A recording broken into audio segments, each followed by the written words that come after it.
The housing market is up. The housing market's about to come down. Inflation is up. Inflation is fake. Prospective buyers are trying not to get burned. Buy the dip, don't buy the dip. Who the heck knows what to do?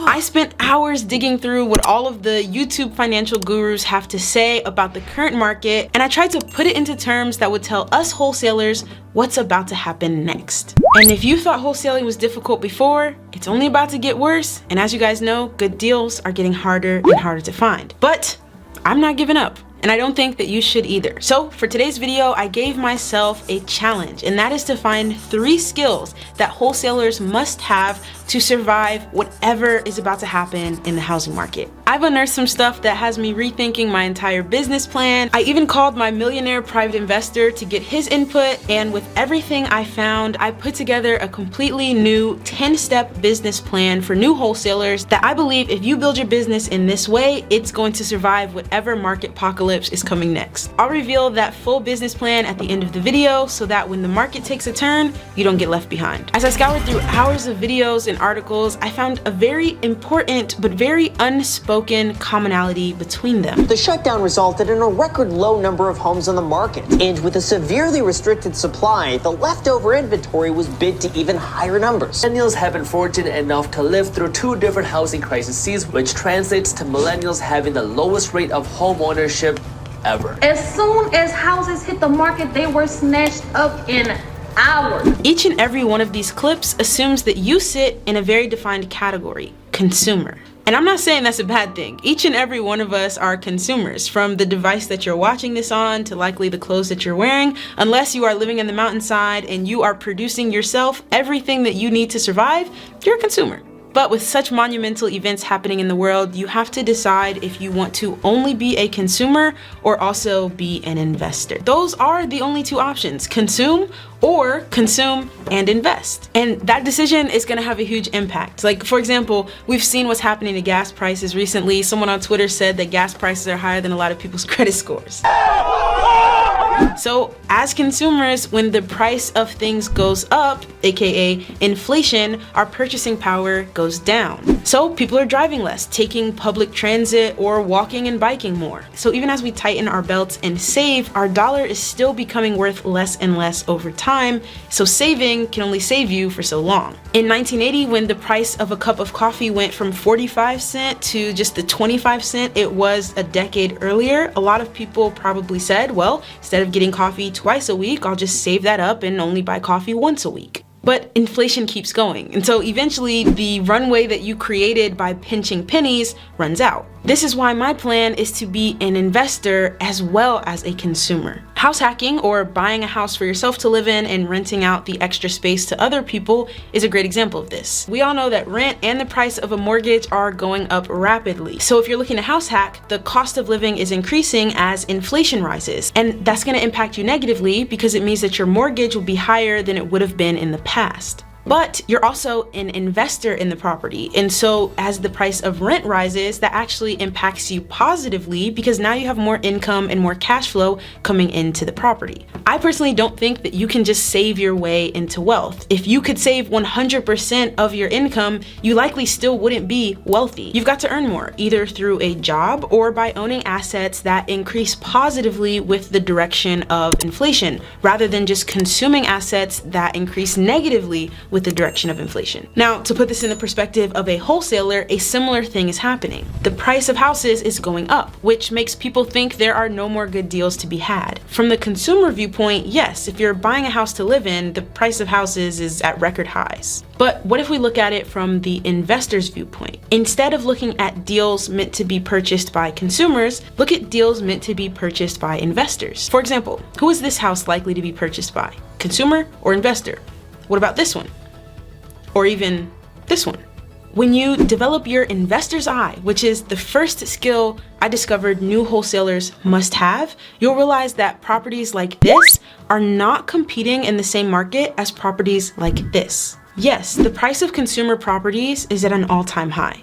But an investor can buy this distressed property at a steep discount from that consumer price because it's in need of an injection of cash in order to bring it up to the market value.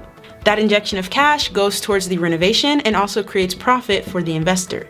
And it's true that as the consumer price rises, the investor price is likely to also rise. But what matters is the gap between the two. So when I hear gurus saying wait for prices to come down, they're most likely talking to those in the consumer market. But what I think we should actually be saying to wholesalers is continue to find distressed properties that can be bought at a discount that creates a healthy margin between that investor price and the eventual consumer price. Skill number 1, developing your investor's eye, will teach you to recognize properties that are on the distressed market and not spend so much time making distressed price offers on properties that are in the consumer market. They have absolutely no reason to accept your low price. This is actually step 1 of 10 in the new wholesaler business plan I put together. And if you cannot recognize a good deal, it means that you'll likely be wasting a lot of time, energy, and money on those bad deals. You should know when a deal is worth your time and when it isn't. Steps 2, 3, and 4 of the business plan focus on choosing your market, as well as getting inside your cash buyer's mind to know where and why they're buying properties. But I want to focus right now on step number 5, and that's analyzing deals. One of the videos I watched during my research was from an investor talking about how he has to sell his house. It kind of made it seem like the market crash was coming and they needed to sell their house for some negative reason. But after I watched the video, I learned that they're selling their primary residence to move to a smaller property so they can take the profit from that sale and reinvest it. It's kind of like that Warren Buffett quote, be greedy when others are fearful and fearful when others are greedy. Right now, a lot of people are fearful about what's happening in the market. And this investor is selling so he has more cash on hand so he can be ready to be greedy when everyone else thinks the sky is falling. He's not just taking out that cash to hold on to it, because remember, cash goes negatively in the direction of inflation. So as inflation goes up, the value of your cash goes down. He's taking out that cash so that he can reinvest it in an asset that goes positively with inflation. But this only works if you can correctly analyze deals and run the numbers. From a wholesaler's perspective, let's say you find one of those distressed properties that we talked about earlier. And you know there's likely a nice margin between the consumer price, aka the after repair value, and the price that the seller might accept because the property is distressed. So you know it's likely a good deal, but you need to be able to put numbers to that to verify it and confidently make an offer and put it under contract. And as the market gets hotter and hotter, even the investor market gets more competitive. And I recently polled you guys, and 52% of you said you feel confident running the numbers and analyzing deals, but only 9% of people said they are practicing each week with real properties. This is skill number 2. If you're not getting good at analyzing deals and practicing consistently, you're getting worse and you're getting left behind. When you don't know how to correctly run the numbers, you might miss out on home run deals and you might spend time and possibly money on bad deals. I recently responded to this video, which was about a year ago at the start of my wholesaling journey when I wanted to quit. And I was so upset because I had sent out a couple of deals that were just consistently getting poor feedback from buyers. And yes, they were kind of jerks when they said it, but they were right. I was running my numbers poorly on those deals. And a lot of frustration with new wholesalers comes down to this kind of perceived unwillingness to invest in yourself and learn how to correctly analyze deals so that you can be confident the deals you're taking to investors are good ones and they can also be confident in it. You never want an investor to see your name pop up when you email them a deal and they're like, the person doesn't know what they're doing, I'm not even gonna open it. Step 6 and 7 focus on your marketing strategy, meaning how you're finding and contacting leads, and your lead management strategy, which means how you're organizing those leads, following up with them, and tracking what's going well and what's not. Once I find those leads, I keep them organized in my CRM, which is called Resimply. There are a lot of ways to find leads, like driving for dollars, cold calling, putting out bandit signs, calling your city for certain lists like a water shutoff list. So as competition for those distressed leads gets higher and higher, skill number 3 is going to be become a beast with your lead follow-up.